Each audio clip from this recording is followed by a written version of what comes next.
The world invites us and is in need, and I think you use the word open to interpretation, and we are part of that world.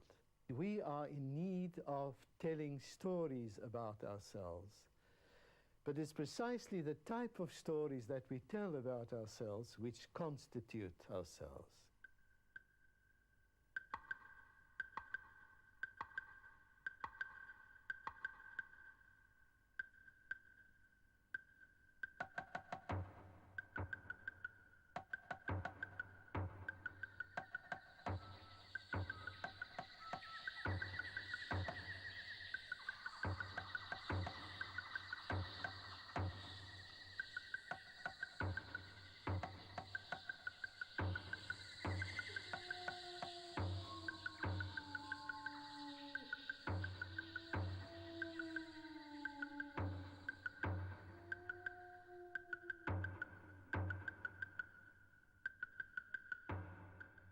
I'm very much interested in life in general and also about storytelling in particular. I call it my interest is interest in philosophy, not from above, but philosophy from below. And I can remind you of the story of the little girl who asked her father, who's a theologian, whether God is really up there. And he said, yes. And she said, what a pity, because all the exciting things are happening down here. Now, philosophy from below wants to take all the exciting things that are happening down here into account. And fairy tales would be a very good starting point for me to introduce this topic. I am interested in fairy tales in general and Little Red Riding Hood in particular. And Little Red Riding Hood consists of the following stages in the development of the story. A mother sends her daughter to her grandmother. Now, Red Riding Hood, here is a piece of cake and a bottle of wine to take to your grandmother's. She's very ill and weak. Go before it gets too hot and don't stray away from the path. And when you get to our house, remember to say good morning first. Do not peer into all the corners.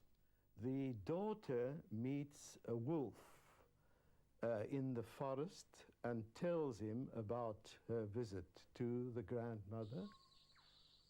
But Red Riding Hood did not know what a wicked beast he was. Red Riding Hood, where does your grandmother live? Under the 3 big oak trees just above the nut bushes. You must know it. The wolf takes a shortcut to the grandmother, swallows the grandmother, and waits for Little Red Riding Hood to arrive.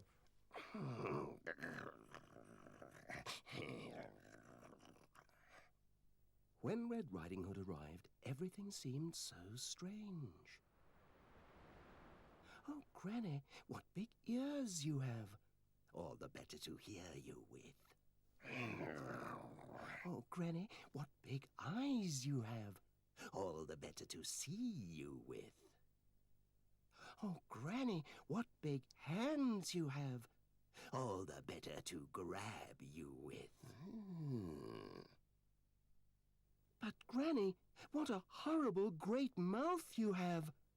All the better to eat you with, he said, as he pounced, and he ate poor Red Riding Hood up.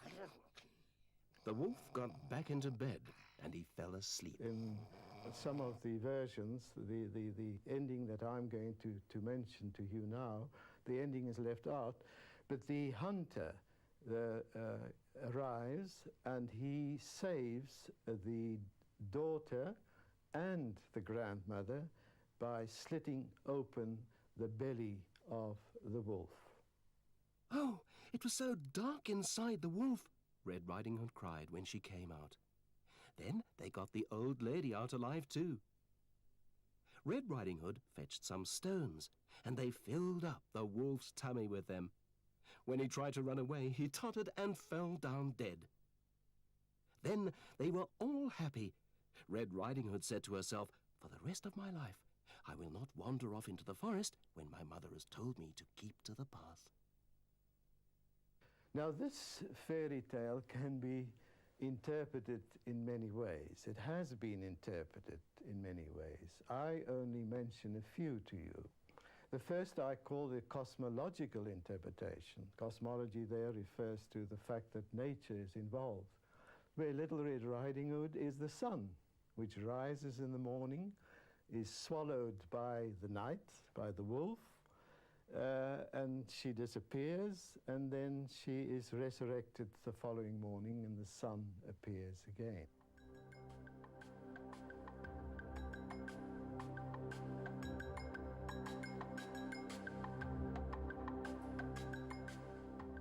The psychological interpretation, there are also many that one can discuss, but I think I should choose the Bettelheim one because it fits the point that I would like to make. Many adults today tend to take literally the things said in fairy tales, whereas they should be viewed as symbolic renderings of crucial life experiences. Bettelheim says the story is about the psyche of the girl. And in the psyche of the girl, there's a tension between, say, the male and the female element. She meets, of course, the wolf, which is the first male to appear in the story, and the wolf represents the id, or the libido, which is the unconscious of the girl coming to the fore, and she is tempted by the wolf. Even a 4-year-old cannot help wondering why she should give the wolf specific directions on how to get to her grandmother's house. Why such detailed information, if not to make sure that he will find his way? There is a struggle between her conscious desire to do the right thing and her unconscious wish to win out over the stronger female, represented by grandmother. She also shows her ambivalence in doing this. She almost tells the wolf, "Leave me alone. Go to grandmother, who is a mature woman. She should be able to cope with what you represent." One could say that the wolf does not devour Little Red Riding Hood immediately upon meeting her because he wants to get her into bed with him first. A sexual meeting of the two has to precede her being eaten up. And the wolf devours her. But fortunately, in the version that I told you, there is the hunter. And the hunter comes, which then again is a male and represents the ego or consciousness. And the consciousness has to save her from the unconscious. So he slits open the belly of the wolf, and she comes to the fore as a conscious human being on a higher level. Little Red Riding Hood is cut out of the wolf's stomach, as if through a caesarean operation. Thus the idea of pregnancy and birth is intimated, and with it, sexual associations. An interesting thing of the psychological interpretation is that it is seen as a second birth. It is similar to Jonah going into the belly of the big fish, the whale, and then returning again, and also of Jesus going into the belly of the earth, and the earth being slit open so that he can come to the fore, which then is described as a resurrection. So there are many nuances present in those images. In that sense, one must be careful when one starts telling the story even to children. One must know what one is doing. One is making a choice. Are you choosing, for example, Perrault's version that I haven't given you, but it ends with the death of the girl because it wants to make a girl afraid of sexuality, which the original story never wanted to do. And even in the one that I gave you, the one of the Grimm brothers, what they are doing is that they are trying to influence the little girl to be obedient to the mother, because the mother said, don't look in the corners and don't go into the forest. Precisely the places where she must go, and she has to look if she wants to become herself as a fully fledged human being. I think it's very important to emphasize the fact that we are very much influenced by choices that have already been made. And in a certain sense, they are political choices, because a power game is being played all the time in allowing the girl to make only certain movements. But fortunately, we have a reconstruction of the oral tradition, which gives us a more original way of telling the story. A little peasant girl goes to visit her grandmother carrying freshly baked bread and butter. On her way, she meets a werewolf who asks her where she is going and which path she is taking, the one of needles or the one of pins. He takes the shorter path, arrives at the grandmother's house, eats her and puts part of her flesh in a bin and her blood in a bottle. Then the little girl arrives. The werewolf, disguised as the grandmother, gives her the flesh to eat and the blood to drink. A crow scolds her for doing this. The werewolf tells her to throw each article of clothing into the fire, since she will not be needing her clothes anymore. She gets into bed and asks ritual questions. The first one concerned with how hairy the werewolf's body is. When the werewolf finally reveals that he intends to eat her, she alertly replies that she has to relieve herself outside. So the werewolf ties a piece of rope around her leg and allows her to go outside to take care of her natural functions. However, she ties the rope around a tree and runs home. The deceived werewolf follows in hot pursuit but fails to catch her. You see, there are many things happening here and also worth exploring. The fact that the werewolf is mentioned here, not just the wolf, which gives a kind of ambiguity to the figure that we are talking about. And with regard to the werewolf really means man-wolf, means human being wolf. And that points to the fact that the werewolf is one step ahead of a human being because he has crossed the boundary into the wilderness. So he has the privilege of experiencing civilization and wilderness, and he holds that in balance in himself. So the werewolf has an important role to play in relationship to human beings, pointing them the way that they're stifling their own life if they only become socialized in the norms of society and without listening to the power of the psyche in themselves, which also points in different directions. But of course, the history of Christianity demands to a certain extent that the power of the werewolf and the witches, to howl with the wolves and to dance with the witches, that's not the type of thing that the church would give priority. Also interesting is the fact that the girl has to drink the blood of the grandmother, which gives her an important power with regard to the relationship between her and the werewolf. And of course, eating flesh and drinking blood is a dominant Christian theme. Power given to people through eating of flesh and the drinking of wine of a guru, for example. In this story, you have a celebration of a girl coming of age without following the prescribed lines of thinking, and also at the same time without needing someone from the outside, for example, the male, which then would represent consciousness, because here we have the girl with the power of consciousness in her own life and using it to her own advantage.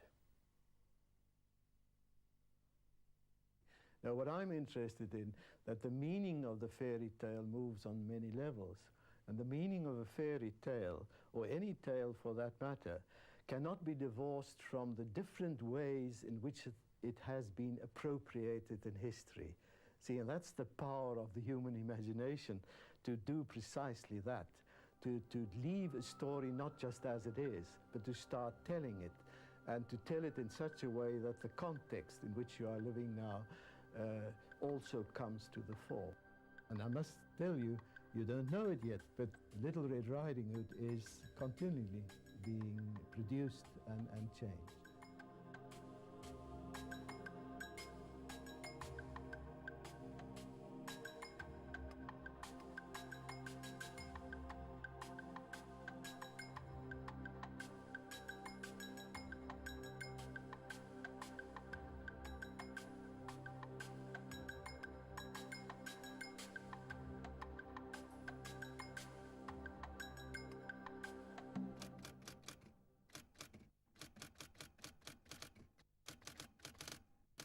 I've used the imagination, which I already saw in action in the fairy tales, and I've discovered the metaphoric power of language in those stories. And a metaphor has this idea of transgression. You know, you use one word, but you also mean something else. My love is a red, red rose, where you want to talk about the love, but you explore the qualities of the rose, for example. That tension that is present in the image of the rose, for example. That is the power of the imagination. But my point is precisely that don't just think that metaphors themselves are the epitome of the use of the imagination, because the stories do more than just that. It incorporates these metaphors, and in a certain sense, I like saying that they are extended metaphors, you see, so you can go on looking for meaning, hidden, if you want to say, because it's not always so easy and to find out what these meanings are, and especially if you are willing to allow for a variety of readings to take place. The term sometimes used for imagination is the imagination is capable of discovering patterns which are not immediately obvious. And with regard to the imagination, I just want to quote Hamlet. Hamlet's statement, "Oh God, I could be bounded in a nutshell and count myself a king of infinite space." You see, and what is it, this thing that enables us to become kings and queens of infinite space? This is a reference to the power of the imagination to explore the universe in terms of the images used.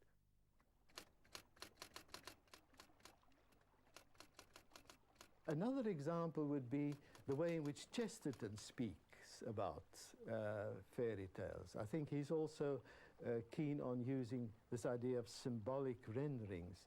But when you really ask him, but why do it then in the long run? And he says it is to create awareness for life, not just awareness for fairy tales, but fairy tales and life, as art and life are very, very closely linked.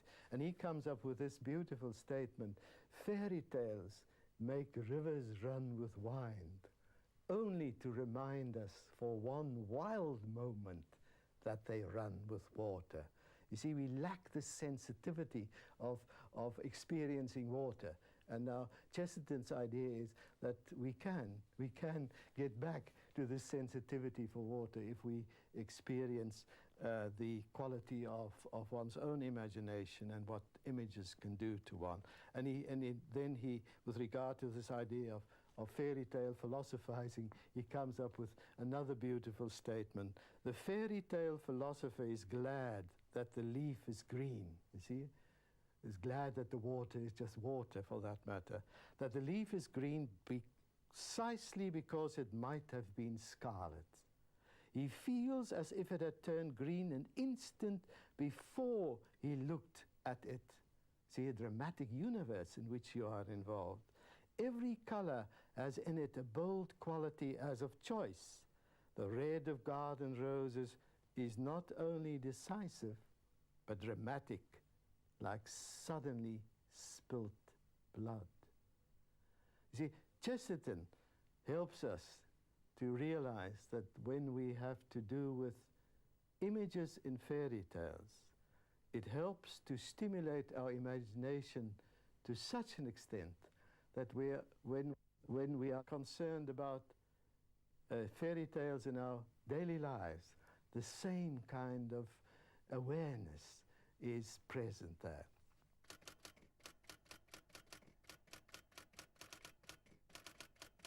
And the fact that one also can refer to his term of symbolic expressions. The word symbol there refers to an image. When an image becomes a symbol, it is an enriched image. When an image becomes a symbol, it means that the image points indefinitely beyond itself. And this adventure of being alive, to go on this adventure of being invited by an image which points infinitely beyond itself. This is part of the quality of one's life.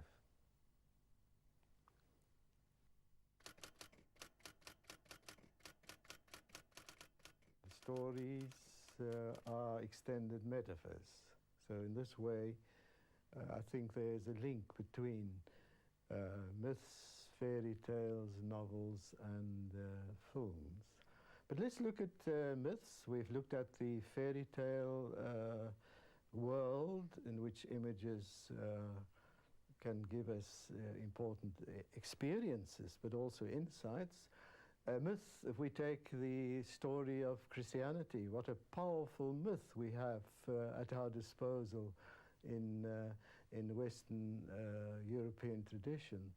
The power of the birth of Christ, with all the problems related to that, if we want to play a theological game rather than a mythical game or a scientific game with regard to this story about the birth of Christ, the life of Christ, the image of the cross, for example, the death of Christ, and what I've already referred to, not only the death of Christ, but the splitting open of the belly of the earth so that you have the resurrection. You have powerful images used in the story of the life of Jesus Christ, which should not be transformed into things that we can relate but rather a kind of process of images that we must become involved in. That's why the important thing about myths, for example, is that they should be appropriated. They should be made part of a human being who becomes involved in the meaning of those images. And with regard to novels, I mean, there are so many novels that one can use as examples, but the one that I read as a student and found so powerful was The Plague by Albert Camus. And it starts off by someone walking down the steps, and he comes across a rat, a dead rat.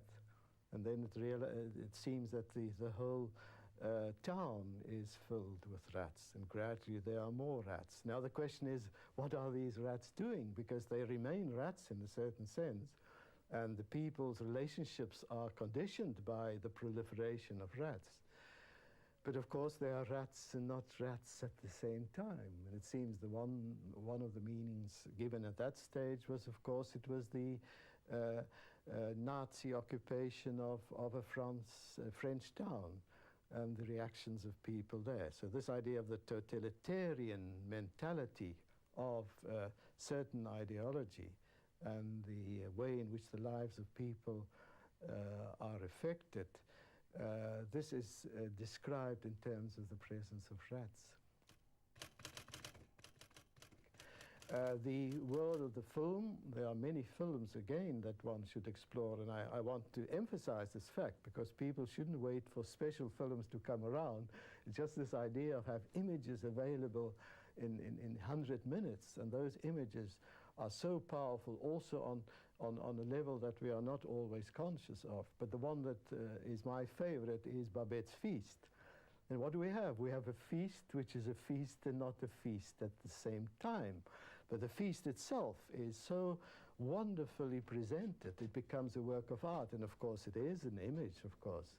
It is a metaphor for a work of art. And the work of art produced by Babette and those religious people who are not involved in works of art and do not want to eat in a certain sense, but they have to, because this is the way in which they can stay alive.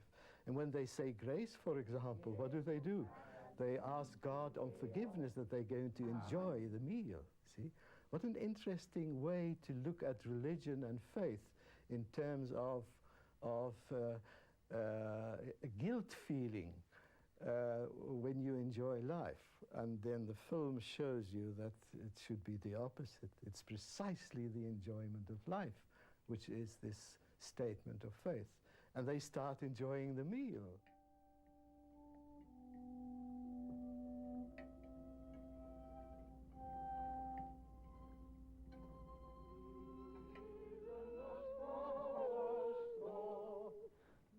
The stars have moved closer. Our Lord playing games in his sky.